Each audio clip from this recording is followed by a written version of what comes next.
సిద్దిపేట జిల్లా దుబ్బాకలో నిర్వహించిన ప్రజా పాలన కార్యక్రమంలో గందరగోళం చోటు చేసుకుంది. వరి ధాన్యం కొనుగోళ్లపై ప్రభుత్వ తీరును నిరసిస్తూ స్థానిక ఎమ్మెల్యే కొత్త ప్రభాకర్ రెడ్డి చేపట్టిన ఆందోళన ఉద్రిక్తతలకు దారితీసింది. ప్రజాపాలన సభలో ఎమ్మెల్యే కొత్త ప్రభాకర్ రెడ్డి ప్రసంగిస్తూ ఉండగా మధ్యలోనే మైక్ కట్టవడంతో ఒక్కసారిగా పరిస్థితి మారిపోయింది. తన గొంతు నొక్కే ప్రయత్నం చేస్తున్నారంటూ ఆగ్రహం వ్యక్తం చేసిన ఎమ్మెల్యే చేతిలోని మైకులను వేదికపైనే నేలకేసి కొట్టారు. అనంతరం అధికారుల తీరుకు నిరసనగా అక్కడే నేలపై కూర్చుని వరి ధాన్యం వెంటనే కొనుగోలు చేయాలని డిమాండ్ చేస్తూ ధర్నాకు దిగారు.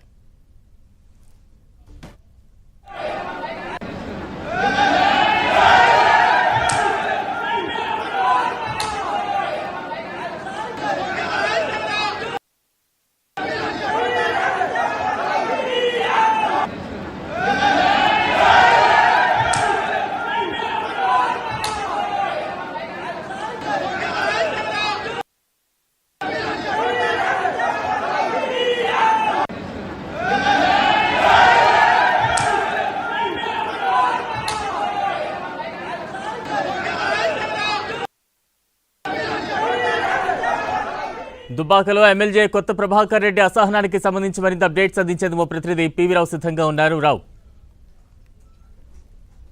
జిల్లా దుబ్బాకలో ప్రజాపాలన కార్యక్రమం ఏతుందో అది రసాభాసగా మారింది.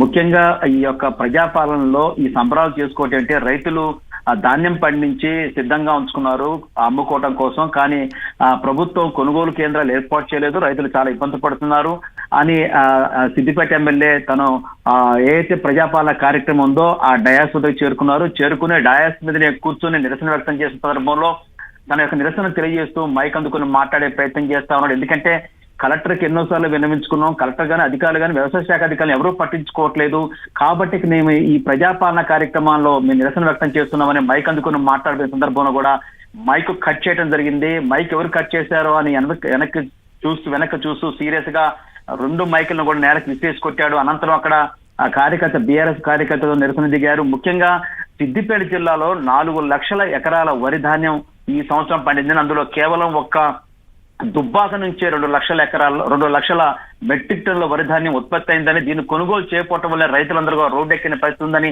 రైతులు ఆవేదన చెందుతున్నారని, ఇదంతా కూడా కేవలం మాజీ ముఖ్యమంత్రి కేసీఆర్ ఘనత వల్లే జరిగిందని, కాళేశ్వరం ప్రాజెక్టు కట్టడం ద్వారా మల్నాథ్ సాగర్, కొండపోచమ్మ, రంగనాయక సాగర్ ప్రాజెక్టు కట్టడం ద్వారా పుష్కలంగా నీరు వచ్చింది, వరి ధాన్యం కూడా పెరిగింది, దిగుబడి కూడా వచ్చింది. దిగుబడి వచ్చిన రైతుల్లో సంతోషం మిగలలేదు. తాము అమ్ముకుందామంటే ప్రభుత్వం కొనుగోలు కేంద్రం ఏర్పాటు చేయాలని ఆగ్రహం వ్యక్తం చేశారు. ఇప్పటికైనా ప్రభుత్వం స్పందించాలి. ఈ ప్రజాపాలన సంబరాల కంటే ముందు రైతులు పండించిన వరి ధాన్యాన్ని కొనుగోలు చేయాలని కూడా ఆయన డిమాండ్ చేశాడు. అనంతరం ఆ డయాస్ నుంచి సీరియస్ గా బయటకు వెళ్ళిపోయే ప్రయత్నం చేశారు. లోపలికి చొచ్చుకొని వస్తున్నటువంటి బీఆర్ఎస్ పార్టీ కార్యకర్తల్ని పోలీసులు బయటికి నెట్టివేసే ప్రయత్నం చేశారు. ఆగ్రహించినటువంటి ఎమ్మెల్యే బయటకు వెళ్ళిన తర్వాత మీడియాతో మాట్లాడుతూ ప్రజాపాలనలో భాగంగా ప్రభుత్వం సంబరాలు చేసుకోవటం కాదు, ప్రజలు పండించిన వరి ధాన్యాలని ఎప్పటికప్పుడు కొనుగోలు చేసి వాళ్ళ ఖాతాల్లో నగదు జమ చేయాల్సిన అవసరం ఉంది. ఇవన్నీ కాకుండా రైతులు ఏడుస్తుంటే ఈ ప్రజా సంబరాలు ఏంటని కూడా కొత్త ప్రభాకర్ రెడ్డి ఆగ్రహంతో ఊగిపోయిన పరిస్థితి అక్కడ కనిపించింది. Balaram. Right, thank you PV Rao.